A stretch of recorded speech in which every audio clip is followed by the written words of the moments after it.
Pemandangan Bukit Uhud. Bukit Uhud adalah bukit yang bersejarah.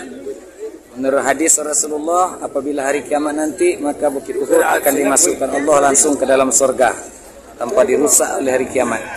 Bukit Uhud adalah bukit tempatnya Nabi berperang. Pernah terjadi perang Uhud. Di sini Nabi menempatkan 50 pemanahnya di atas bukit Jabal Rumat. Nah, ini bukit Jabal Rumat namanya, bukit pemanah. Diperintahkan oleh Nabi supaya para pemanah jangan turun sebelum ada perintah dari Nabi. Tapi ternyata karena menampak harta rampasan perang, para pemanah ini turun sehingga strategi perangnya berubah dan akhirnya Rasulullah mengalami kekalahan.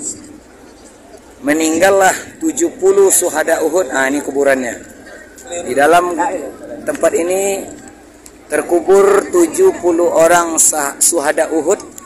Terdapat salah seorangnya adalah paman Nabi yang bernama Hamzah bin Abdul Muthalib, yang jantungnya dirobek-robek, dadanya dirobek oleh Hindun, istrinya Abu Sufyan.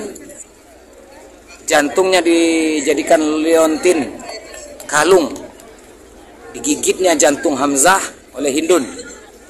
Nah, disinilah kuburan syuhada Uhud, di antaranya paman Nabi yang bernama Hamzah bin Abdul Muthalib. Bukit Uhud memberikan nuansa merah. Sampai sekarang memerah Bukit Uhud. Menurut sejarah ini karena darah syuhada Uhud. Nah, merah. Pemandangannya Bukit Uhud agak memerah. Ada nuansa merah. Ya. Ini Jabal Rumat. Kami sekarang berada di Madinah, di depan Bukit Uhud.